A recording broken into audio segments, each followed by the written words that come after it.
Wake the fuck up, samurai. We have a city to burn. No, no, no, no.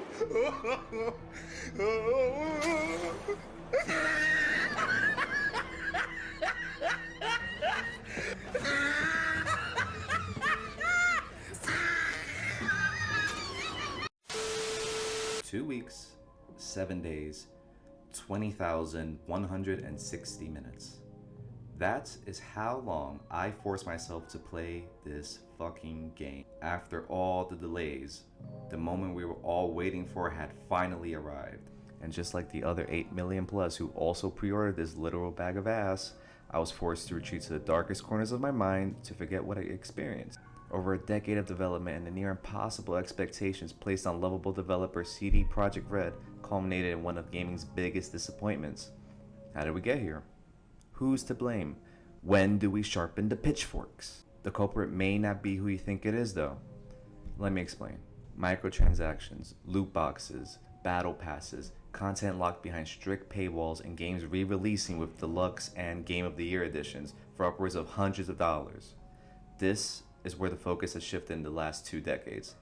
Instead of rewarding the consumer and diehard fans, developers and publishers alike are either forced to conform to the microtransaction meta in order to appease shareholders and the higher-ups, or look for funding elsewhere.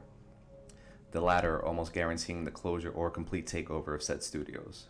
One distinction I do want to make clear to many, including myself, who may not know what the exact distinction between a developer and a publisher may be. Developers, such as DICE, 343 Studios, and Bungie, bear the burden of weaving challenging and creative gameplay while also delivering compelling narrative and replayable content to sustain longevity and interest. No small task. The duty of publishers such as Activision Blizzard and EA are to vehemently advertise the fuck out of a game and make sure little Timmy, who's watching, catches an adrenaline high from the beautiful cinematic presentations. There are exceptions where the title of publisher and developer may be under one name in the cases of Epic Games, and a renowned battle royale game that will go unspoken on this channel. Trailers, commercial spots, billboards, ad placements on every bottle of Mountain Dew and every bag of Doritos. Publishers are going to make sure that you know their game is coming and you will buy it.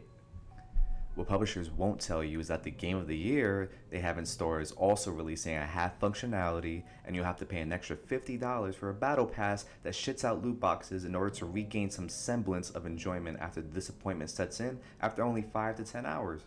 But before the special edition releases and before the seasonal battle pass, we had the early days of easy monetization. Pre-orders. I'm sure many of you are old enough to remember the absolute craze of camping overnight for OG franchise staples such as Call of Duty Black Ops, Grand Theft Auto 4, Halo 3. Oh my god! Oh my god! You are I want to scream a certain word at you because that's what you are. And my personal favorite, Sonic Generations, baby.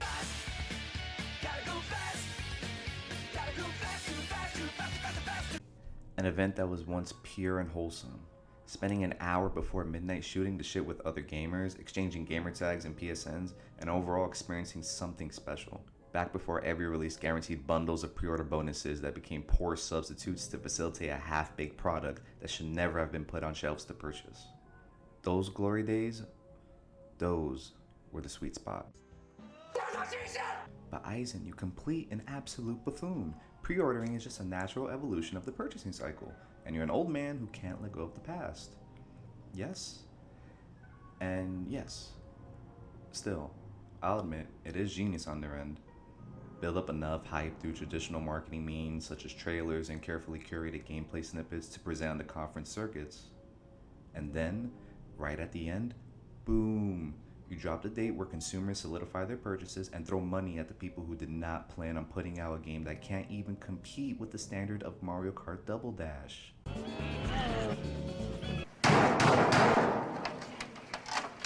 Why is that?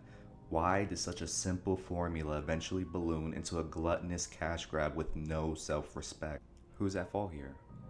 When Cyberpunk 2077 launched to audible booing across the internet, articles and subreddits all took their shots. Nerds were out for CD Projekt Red's head, graphic rendering giving a pathway, objects and characters clipping through dimensions unseen to the naked eye, and plenty of file corruption and crashing to keep you just on the edge of sanity.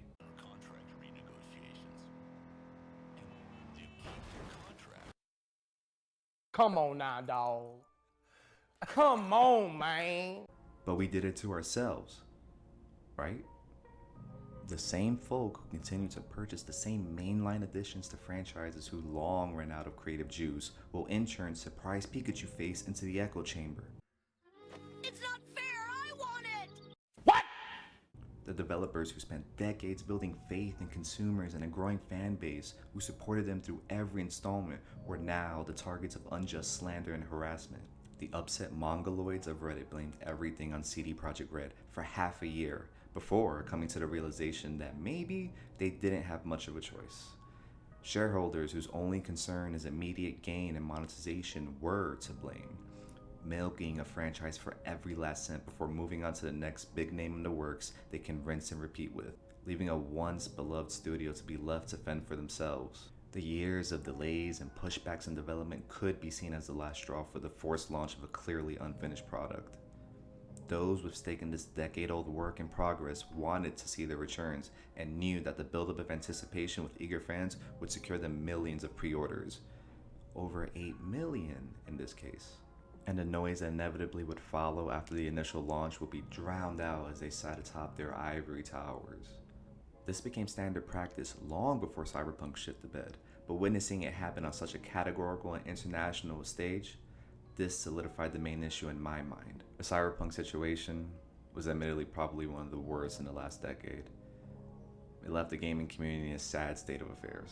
Within the last few years, we've witnessed every beloved franchise completely given to microtransactions, rushed developments, and the already accustomed practice of fixing their games months after the fact. Why am I waiting 5 months after a game releases to fix a fucking glitch that should not be attached to a $60 game? Fallout, Call of Duty, Battlefield, Madden, FIFA, the list goes on. These may be the biggest offenders, but every genre has their own stream of titles participating in the same bullshit. So, how do we actually fix the problem? Realistically? In a perfect world, the entirety of the gaming community will come together united under the banner of putting an end to these egregious practices and use their wallets as their main show of strength against the corporate machine. Too bad the gaming community is still waging large-scale Reddit warfare over stuff like this. NANI? Or you reset it to the one that treats the consumer with more respect and demands a higher standard for their investment. The precedent set by pre-orders is that now the majority of creativity and effort will be poured into advertising, how amazing the game will be, but then they begin making promises which they wholeheartedly know they can't keep. After pre-order dates are announced and have a few weeks to marinate and rake in as many orders as possible, that's when the devs begin announcing features being cut that were shown in trailers or confirmed to be present, or they completely go against their promise to not include any form of microtransactions in their game. They make sure to put together breathtaking cinematic trailers showcasing next-gen this and 4K that. Instead, you get last-gen that and 480 this. There isn't any clear indicator to really know who to trust with your money, but I do know the ones not to trust. We as a community need to show our appreciation for games who don't need Super Bowl commercial spots or brain-dead influencers promoting their games.